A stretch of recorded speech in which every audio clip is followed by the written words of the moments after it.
Hello guys, welcome back my YouTube channel. എല്ലാവരും സുഖമായിട്ടിരിക്കുന്നു എന്ന് വിശ്വസിക്കുന്നു. അപ്പോൾ കഥകൾ കേൾക്കാൻ ഇഷ്ടമുള്ള എൻ്റെ കൂട്ടുകാർക്ക് വേണ്ടിയിട്ട് ഇന്നൊരു റിയൽ സ്റ്റോറി ആയിട്ടാണ് വന്നിട്ടുള്ളത്. അപ്പോൾ ഞാൻ ഇന്ന് എൻ്റെ അനുഭവങ്ങൾ മാത്രമാണ്, അപ്പോൾ എനിക്ക് മാത്രമല്ല അനുഭവങ്ങൾ ഉണ്ടാവുന്നത്. അപ്പോൾ ഒരുപാട് പേർക്ക് ഇതുമായിട്ട് ഇൻസിഡൻറ്റ് ഉണ്ടായിട്ടുണ്ട്. അപ്പോൾ എൻ്റെ ഒരു ഫ്രണ്ടിനുണ്ടായ ഒരു അനുഭവമാണ് പറയുന്നത്.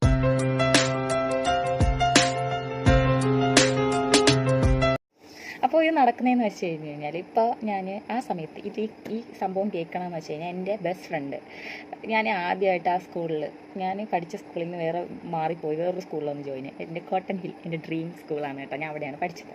+2 വരെ ഞാൻ അവിടെ ആയിരുന്നു. ഫസ്റ്റായിട്ട് ഞാൻ അവിടെ ജോയിൻ ചെയ്ത സമയത്ത് എനിക്ക് ആദ്യമായിട്ട് കിട്ടിയ എൻ്റെ ഒരു ഫ്രണ്ടാണ്. പേര് അപർണ എന്നാണ് കേട്ടോ. ഞാൻ അവളെ ഇവിടെ പറയുന്നു, അപർണ എന്നാണ് പേര്.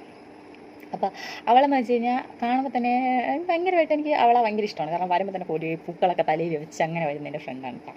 അപ്പോൾ ഡാൻസിലായിരുന്നാലും പാട്ടിലായിരുന്നാലും ഒക്കെ അവൾക്ക് ഭയങ്കര ഇൻട്രസ്റ്റ് ആയിരുന്നു. അങ്ങനെ അവളുമായിട്ടൊക്കെ ഭയങ്കര കമ്പനിയായി. അങ്ങനെ അവൾ ഒരു ദിവസം ഇരുന്ന് എൻ്റെ അടുത്ത് പറഞ്ഞൊരു കാര്യമാണ്, നടന്ന റിയൽ സംഭവം. അപ്പോൾ ഇവളുടെ അമ്മ പ്രഗ്നൻ്റ് ആയിരുന്ന സമയത്ത് നടക്കുന്ന ഒരു ഇൻസിഡൻ്റ് ആണ് കേട്ടോ. ഇവളെ പ്രഗ്നൻ്റ് ആയിരുന്ന സമയത്ത് ഇവളുടെ അമ്മ, പിന്നെ ഇവളുടെ അമ്മയുടെ ഒരു ബെസ്റ്റ് ഫ്രണ്ട് ഉണ്ടായിരുന്നു. ഇവർ രണ്ടുപേരും അടുത്തടുത്താണ് താമസിക്കുന്നത്. അപ്പോൾ ഇവർ ഇപ്പോൾ രണ്ടുപേരും കറി വയ്ക്കുന്ന സമയത്ത് ഈ ആൻറ്റിയുടെ കിച്ചണിൽ ഇങ്ങനെ കറി ഉണ്ടാക്കുമെന്ന് ഇവർ കറി വെക്കുന്ന സമയത്ത് ഈ ചട്ടിയിൽ ഈ ആൻറ്റി ചട്ട് പോയിട്ട് 2 അടി അടിക്കും. കറി ഉണ്ടാക്കി കഴിഞ്ഞ് ടേസ്റ്റ് ആയതിന് ശേഷം ആൻറ്റി 2 അടി അടിക്കും. ഇതുപോലെ ആയിരിക്കും അപ്പുറത്ത് ആൻറ്റി. ശരി, ആ സമയത്ത് ആൻറ്റി ഇങ്ങനെ 2 തട്ട് തട്ടാറുണ്ട്. അത്രയ്ക്ക് അടുത്ത് ഭയങ്കര ഡീപ്പായിട്ടുള്ള ഫ്രണ്ടായിരുന്നു. അപ്പോൾ പെട്ടെന്ന് തന്നെ ഒരു സമയത്ത് ഇവരുടെ അമ്മയുടെ കൂട്ടായി മരിച്ചുപോയി. കാലങ്ങളിലൂടെ ഇവരെ ഫ്രണ്ട്ഷിപ്പ് ഇങ്ങനെ പോവുകയാണ്. പെട്ടെന്ന് തന്നെ ഇവർ ഇങ്ങനെ എന്തോ ഒരു കാരണത്താൽ, എന്താണെങ്കിൽ അപ്പോൾ ഓർക്കുന്നില്ല, അത് കുഞ്ഞിലെ പറഞ്ഞൊരു കാര്യമുണ്ട്, ഞാൻ ഇപ്പോൾ ഓർക്കുന്നില്ല, ഇങ്ങനെ ഇവർ മരിച്ചിട്ടുണ്ടായിരുന്നു. മരിച്ചതിന് ശേഷം ഈ ആൻറ്റിക്കെന്ന് വെച്ച് കഴിഞ്ഞാൽ ഭയങ്കരമായിട്ട് ഈ ആൻറ്റീനെ മിസ് ചെയ്യുകയാണ്, ആൻറ്റിയുടെ ഫ്രണ്ടിനെ മിസ് ചെയ്യുകയാണ്. അപ്പോൾ ഒരുമിച്ച് ഇങ്ങനെ കറിയൊക്കെ ഒരുമിച്ച് ഉണ്ടാക്കിയ കൂട്ടുകാരി, പിന്നെ എല്ലാ കാര്യങ്ങളും ഇങ്ങനെ തുറന്ന് പറയണം, അതൊക്കെ ആൻറ്റിക്ക് എന്ന് പറഞ്ഞാൽ ഒരു ഫ്രണ്ടെന്ന് പറയാൻ പറയാമല്ലോ, എല്ലാ രീതിക്കും അവർ ഭയങ്കര ഡെപ്തായിരിക്കും. അപ്പോൾ അവരില്ലാതാവുന്ന ഒരു സമയം എന്ന് പറഞ്ഞു കഴിഞ്ഞാൽ അവർക്ക് ഇത് റിയലൈസ് ചെയ്തെടുക്കാൻ ഭയങ്കര പാടായിരിക്കും. അങ്ങനെ ഈ അപർണേനെ പ്രഗ്നൻ്റ് ആയിരുന്ന സമയത്ത് ഈ ആൻറ്റി ഒരു ദിവസം ഇങ്ങനെ കിച്ചണിൽ നിന്ന് ഇങ്ങനെ കുക്ക് ചെയ്തുകൊണ്ടിരിക്കുകയായിരുന്നു. അപ്പോൾ കുക്ക് ചെയ്ത് കഴിഞ്ഞ ആൻറ്റി ഓട്ടോമാറ്റിക്കലി ചെയ്തുകൊണ്ടിരുന്ന സംഭവമല്ലേ, അതുപോലെ ഈ ആൻറ്റി ഈ ചട്ടിയിലിട്ട് 2 തട്ട് തട്ടാണ് ഗൈസ്. കഴിഞ്ഞതിന് ശേഷം തട്ട് തട്ടുന്നു. സെയിം ഗൈസ്, അതേ തട്ട് ഈ ആൻറ്റിയുടെ ഓപ്പോസിറ്റ് കിച്ചണിൽ നിന്ന്, ഇവർ അടുത്തടുത്താണ് താമസിച്ചെന്ന് പറഞ്ഞില്ലേ, ഇവരുടെ കിച്ചനും ഏകദേശം അടുത്തായിരുന്നു എന്നൊക്കെയാണ് പറയുന്നത്. അപ്പോൾ ഈ തട്ട് സെയിം ആൻറ്റി അപ്പുറത്ത് അവിടെ നിന്ന് കേൾക്കുകയാണ് ഗൈസ്, ആലോചിച്ച് നോക്കിയാണ്. അപ്പോൾ ഇത് അവരുടെ ലൈഫിലുണ്ടായ ഒരു സംഭവമാണ്. ഇത് ഇങ്ങനത്തെ കാര്യങ്ങൾ വിശ്വസിക്കുന്നുണ്ടോ ഇല്ലയെന്നൊന്നും അറിയില്ല. പ്രേതം എന്ന് പറഞ്ഞു കഴിഞ്ഞാൽ വെള്ള സാരി ഉടുത്ത് ഇങ്ങനെ കുറേ ഇങ്ങനെ പേടിപ്പിക്കാൻ 12 മണിക്ക് വന്ന് നിൽക്കുന്നതൊന്നും അല്ല പ്രേതം. ഇതുപോലെ തന്നെ കുറേ എക്സ്പീരിയൻസ് ഇപ്പം നമ്മൾ ഭയങ്കര ഡീപ്പായിരുന്ന സമയത്തുള്ള ആൾക്കാർ പെട്ടെന്ന് അകന്ന് പോകുമ്പോഴത്തേക്കും ഇങ്ങനെ കുറേ സൈനുണ്ട്. ഇപ്പം നമ്മളുമായിട്ടൊക്കെ ഇഷ്ടപ്പെട്ട ആൾക്കാരുണ്ടല്ലോ. അപ്പോൾ ആ ആൻറ്റിക്ക് ഉണ്ടായിരുന്നതെന്ന് വെച്ച് കഴിഞ്ഞാൽ അവർ ഒരുമിച്ച് കുക്ക് ചെയ്യുന്ന സമയത്ത് ഇങ്ങനെ ചട്ടിയിലിട്ട് 2 തട്ട് തട്ടുന്ന അത് അവർ തമ്മിലുള്ള ഒരു കമ്മ്യൂണിക്കേഷനാണ്. അപ്പോൾ ആ സമയത്ത് ഇങ്ങനെയൊക്കെ ആയിരിക്കാം പല ഈ മരിച്ചതിന് ശേഷമുള്ള ഒരു ആൾക്കാരിങ്ങനെ കണ്ടു എടുത്തു, ഇതുപോലെയൊക്കെ ഞാൻ കണ്ടു, ഇതുപോലെയൊക്കെ സൗണ്ട് കേട്ടു എന്നൊക്കെ പറയുന്നത്. അപ്പോൾ ഇതാണ് ഒരു ഇൻസിഡൻറ്റ് എന്ന് പറയുന്നത്. ഇനി ഞാൻ വേറൊരു കാര്യം നിങ്ങളോട് ഷെയർ ചെയ്യാം. ഇത് എൻ്റെ ചാനലിൽ ഞാൻ നിങ്ങളുടെ അടുത്ത് പറഞ്ഞിട്ടുണ്ട്. ഇതൊരിക്കലും കള്ളമല്ല ഗൈസ്, ഒരിക്കലും കള്ളമല്ല ഞാൻ പറയുന്നത്. എൻ്റെ വപ്പച്ചി മരിച്ചു എന്ന് എനിക്കറിയാം. അന്ന് ഇങ്ങനെ കബറൊക്കെ അടക്കം കഴിഞ്ഞതിന് ശേഷം അന്ന് രാത്രി ഇവർ മരിക്കുന്നതിന് മുന്നേ എൻ്റെ വാപ്പ പറഞ്ഞിട്ടുണ്ട്, മുസ്ലിം രീതി തന്നെ ആയിരിക്കണം എൻ്റെ ഇതൊക്കെ ചെയ്യാൻ വേണ്ടിയിട്ട്, എനിക്ക് എൻ്റെ വാപ്പ ഉറങ്ങണ മണ്ണിൽ തന്നെ എനിക്ക് ഉറങ്ങിയാൽ മതി എന്നൊക്കെ പറഞ്ഞു. അപ്പോൾ അതൊക്കെ പറഞ്ഞുകൊണ്ട് തന്നെ ആ രീതിയിൽ തന്നെയാണ് നമ്മളെല്ലാം ചെയ്തത് കേട്ടോ. അപ്പോൾ ഈ പള്ളിയിൽ നിന്ന് ഉസ്താദ് വന്ന് ഇവരെ ഒരു വൃത്തിയായിട്ട് നഖം മുതൽ കാല് വരെ വൃത്തിയാക്കുന്ന ഒരു സംഭവം ഉണ്ടല്ലോ, അതൊക്കെ കഴിഞ്ഞിട്ട് ഈ ഉസ്താദ് എൻ്റെ അടുത്ത് പറഞ്ഞത് ഇതുപോലെ ഒരു ശരീരം, വൃത്തിയുള്ള ഒരു ശരീരം കണ്ടിട്ടില്ല എന്ന്. അപ്പോൾ അതൊക്കെ കഴിഞ്ഞ് ഇവർക്കൊരു ഒരുക്കമുണ്ട് ഫുള്ളായിട്ട്. എന്ന് വെച്ച് കഴിഞ്ഞാൽ ആ ഒരു മയ്യത്ത് ഒരുക്കണ ഒരു രീതിയുണ്ട്. അത് ഞാൻ ലാസ്റ്റായിട്ട് കണ്ടു കേട്ടോ. ഇതിങ്ങനെ അങ്ങനെ ഒരു വൈറ്റ് ഫുള്ളായിട്ട് എത്തിയിട്ട് ഇങ്ങനെ തലയ്ക്ക് കെട്ടും, ഇങ്ങനെ ഈ ഫുൾ ഇതൊക്കെ ഞാൻ കണ്ടിങ്ങനെ നിൽക്കുകയാണ്. ഞാൻ ഇതൊക്കെ കഴിഞ്ഞ് കബറടക്കമൊക്കെ കഴിഞ്ഞ് ഞാൻ എന്ത് ചെയ്യുന്നു അറിയോ, ഞങ്ങളെ കയറി ചെല്ലുമ്പോൾ ഒരു ഹോളാണ്, എൻ്റെ അടുത്ത് നേരെ കാണുന്ന അടുത്തൊരു മുറി. അവിടെയാണ് ഞാൻ എൻ്റെ ചേട്ടൻ്റെ മോള് ലച്ചു എന്ന് പറയും. അപ്പോൾ അന്ന് ആ കൊച്ചിനെന്ന് പറഞ്ഞു കഴിഞ്ഞാൽ എങ്ങനെ പോകുന്നാലും ഒരു 4-5 വയസ്സെന്തോ ഉള്ളൂ.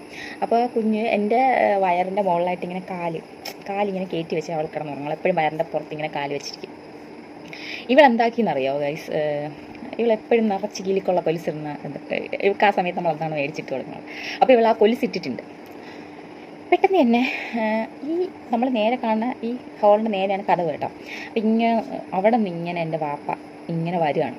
ഇത് സ്വപ്നമായിട്ടാണോ ഞാൻ കണ്ടത്, അത് റിയൽ ആയിട്ടാണോ എന്ന് പറഞ്ഞാൽ ഇത് സ്വപ്നമാണ്. കാരണം ഞാൻ നല്ല ഉറക്കത്തിലായിരുന്ന സമയത്താണ് ഇങ്ങനെ കയറി വരണം ഞാൻ കണ്ടത്.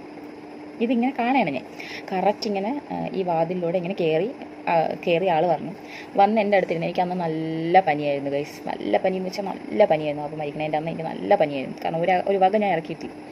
എന്നിട്ട് വന്നിട്ട് എൻ്റെ നെറ്റിയിലൊക്കെ ഇങ്ങനെ കൈവയ്ക്കുകയാണ്. ഇങ്ങനെ എന്നെ വിളിക്കുക കരിഷ്മോ എന്നാണ് വിളിക്കുന്നത് എന്നെ. എൻ്റെ വീട്ടിൽ വിളിക്കുന്ന പേര് കരിഷ്മ എന്നാണ്. കരിഷ്മോ വയ്യേ മക്കൾക്ക് പനിയാണോ എന്നൊക്കെ പറഞ്ഞ് ഇങ്ങനെ തലയിൽ ഇങ്ങനെ തൊടണം. അപ്പം ഞാൻ കണ്ടിട്ട് ഞാൻ പറയണം, അയ്യോ പപ്പ ഇവിടെ ഇരിക്കും പപ്പ, മമ്മീനെ ഇപ്പോൾ വിളിക്കാം, മമ്മി ഇപ്പോൾ എന്നെ വിളിക്കാൻ പപ്പ പോവല്ലേ, ഇവിടെ ഇരിക്കുമെന്ന് പറഞ്ഞു. സംഭവം ഇത് നടന്നു, അങ്ങനെ ഞാൻ പറയുന്നുണ്ട്. അപ്പോൾ അടുത്തെന്ന് പറഞ്ഞു കഴിഞ്ഞാൽ എൻ്റെ ഞാൻ പറഞ്ഞില്ലേ ചേട്ടൻ്റെ കൊച്ചിങ്ങനെ കിടക്കില്ലേ, അടുത്ത വിളിയെന്ന് പറഞ്ഞാൽ ലച്ചുവേ എന്നിങ്ങനെ വിളിക്കുന്നുണ്ട്. ഇത് ഞാൻ കണ്ണടച്ച് ഞാൻ കാണുന്നതാണ്. പക്ഷേ ലച്ചുവേ എന്ന് വിളിക്കുന്ന സമയത്ത് തന്നെ ഈ കൊച്ചിൻ്റെ ഇത് അനങ്ങണം, കാല് ഒരു പിടപെടക്കുന്നുണ്ട്. അതെൻ്റെ കറക്റ്റ് വയറിൽ ഞാൻ ഫീൽ ചെയ്തതാണ് ഗൈസ്. അത് കഴിഞ്ഞിട്ട് എൻ്റെ വാപ്പ ഇങ്ങനെ പോയതിന് ശേഷം എന്തോ ഒരു സംഭവം വന്നിട്ട് എൻ്റെ കൊങ്ങി കയറി ഇങ്ങനെ പിടിച്ച്, ആ ഒരു പിടുത്തം കുറേ നേരം എനിക്ക് സഹിക്കാൻ പറ്റില്ല. എൻ്റെ പാപ്പ പോയതിന് ശേഷം വന്നതെന്താണ്. അപ്പോൾ അതിനുശേഷം പിന്നെ രാവിലെ ആയപ്പോൾ ഭയങ്കര പനിയും കാര്യങ്ങളൊക്കെ ആയി. ഇങ്ങനെ പോയി പള്ളിയിൽ, അവിടെ ഒരു പള്ളിയിലുണ്ട്, പള്ളിയിൽ പോയിട്ട് ഇങ്ങനെയൊക്കെ നെല്ലൊക്കെ കെട്ടിയതിന് ശേഷമാണ് പറയണത്. നല്ല മയ്യത്തുകളും ഉണ്ട്, അടുത്ത മയ്യത്തുകളും ഉണ്ട്, അങ്ങനെ പറഞ്ഞ കേട്ടല്ല, ആൾ പറഞ്ഞതാണ് കേട്ടോ. അപ്പം അങ്ങനത്തെ ഒരു മയ്യത്താണ് വന്ന് എന്നെ ഇങ്ങനെ ഉപദ്രവിച്ചത് എന്നാണ് ആൾ പറഞ്ഞത്, ഉസ്താദ് പറഞ്ഞു. ഇത് ഞാൻ റിയലായിട്ട് എക്സ്പീരിയൻസ് ചെയ്തതാണ് എന്നാണ്. പക്ഷേ ഇത് റിയലായിട്ട് എൻ്റെ വാപ്പ അന്ന് വന്നതാണ് ഗൈസ്. മരിച്ചവരങ്ങനെയാണ്, നമ്മൾ കൂടുതലായിട്ട് ഡീപ്പായിട്ടുള്ള ആ ഒരു റിലേഷൻ വിടാതെ നിൽക്കുന്ന ഒരാളടുത്ത് എന്തായാലും വരും. ഞാൻ കണ്ടിട്ടുള്ളതാണ് ഗൈസ്. പിന്നെ ഞാൻ നിങ്ങളടുത്ത് വേറൊരു കാര്യം ഞാൻ പറയാൻ വേണ്ടിയിട്ട് ആഗ്രഹിക്കുന്നു. നിങ്ങൾ എത്ര പേര് വിശ്വസിക്കും എന്നെനിക്കറിയില്ല. ഞാൻ കിടക്കണമെന്ന് വെച്ച് കഴിഞ്ഞാൽ എൻ്റെ അമ്മൂമ്മേരെ റൂമിലാണ് ഞാൻ കിടക്കുന്നത്. അപ്പോൾ ഇത് തന്നെ സെപ്പറേറ്റ് ഫ്രണ്ട് വഴിയിട്ടാണ് ഈ ഒരു റൂമുള്ളത്. വാതിലൊക്കെ ഫ്രണ്ടാണ്. ഈ നമ്മളെ വീടിൻ്റെ അകത്തൂടെ എല്ലാ റൂമുള്ളത്. സെപ്പറേറ്റ് ആയിട്ട് അമ്മാമ്മയ്ക്ക് കൊടുത്തിരിക്കണം, ഞാനും അമ്മൂമ്മയാണ് കിടന്നുറങ്ങണം. അങ്ങനെ ഞാനും അവരും കിടന്നുറങ്ങിയ സമയത്ത് ഒരു 12:30 1:30 ആവും. അപ്പോൾ അവിടെ അപ്പുറത്തെ റൂമിൽ നിന്ന് എൻ്റെ മമ്മി എന്നെ ഇങ്ങനെ വിളിക്കുന്നു, കരിഷ്മ എന്ന് പറഞ്ഞ് ഇങ്ങനെ വിളിക്കുന്നു. എൻ്റെ അമ്മ ഇല്ല, അവരുണ്ടായിരുന്നെങ്കിൽ ഞാൻ നിങ്ങളിപ്പോൾ വിളിപ്പിച്ച് ഞാൻ കേൾപ്പിച്ച് തന്നേനെ. ഇങ്ങനെ എന്നെ വിളിക്കുന്നുണ്ട്. അപ്പം ഞാൻ ഇവിടെ നിന്ന് വിളി കേൾക്കണം. ഞാൻ കിടന്നിട്ട് ഞാൻ ഈ റൂമിൽ കിടക്കുമ്പോൾ ഞാൻ വിളി കേൾക്കുകയാണ്. എന്ത് മമ്മി എന്നെ വിളിച്ചത്, എന്തേ എന്ന് പറഞ്ഞിട്ട്, മക്കളൊന്ന് ഇറങ്ങി വാ, ഈ ഡോറൊന്ന് തുറക്കുമെന്ന് പറഞ്ഞു. ഞാനിങ്ങനെ എണീറ്റ് ഡോർ ഇങ്ങനെ ഓപ്പൺ ആക്കാൻ വേണ്ടി പോയപ്പോൾ ഈ അമ്മമ്മ ചാടി എണീറ്റിട്ട് എൻ്റെ അടുത്ത് പറഞ്ഞു, നീ ഇതെവിടെ പോകണം രാത്രി?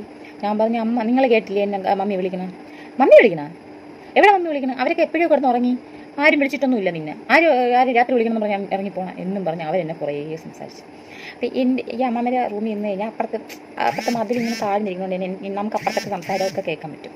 അപ്പോൾ അമ്മ എവിടെ നിന്ന് മമ്മീനെ വിളിച്ച് വെച്ച് പ്രഭേ എന്ന് പറഞ്ഞ് മമ്മീനെ വിളിച്ച്. അപ്പോൾ മമ്മി പെട്ടെന്ന് ചാടി എണീറ്റും. എന്തമ്മ എന്ന് പറഞ്ഞ് വിളി കേട്ട്. അപ്പോൾ ചോദിച്ചു, മക്കളിപ്പോൾ കരിഷ്മേനെ വിളിച്ചിട്ടുണ്ടായിരുന്നാ എന്ന് ചോദിച്ചു. ഇല്ല, ഞാൻ നല്ല ഉറക്കമായിരുന്നല്ലോ, നിങ്ങളെ വിളിച്ചുകൊണ്ടാണ് ഞാൻ ഇപ്പോൾ എണീറ്റേന്ന് പറഞ്ഞു. ഇത് ഞാൻ എൻ്റെ ലൈഫിൽ എക്സ്പീരിയൻസ് ചെയ്തൊരു കാര്യമാണ്. ഇതുപോലെ നിങ്ങൾക്ക് ഉണ്ടാവുമെന്ന് എനിക്കറിയാം. കമൻറ്റ് ചെയ്യാൻ മറക്കരുത്, കമൻറ്റ് ചെയ്യണേ ഗൈസ്. ഇത് നിങ്ങൾക്ക് ഇഷ്ടപ്പെട്ടു എങ്കിൽ ലൈക്ക് ചെയ്യുക, കമൻറ്റ് ചെയ്യുക, സബ്സ്ക്രൈബ് ചെയ്യുക. അപ്പോൾ നല്ലൊരു വീഡിയോ ആയിട്ട് കാണുന്നവരെ സൈൻ ഓഫ്, ബൈ.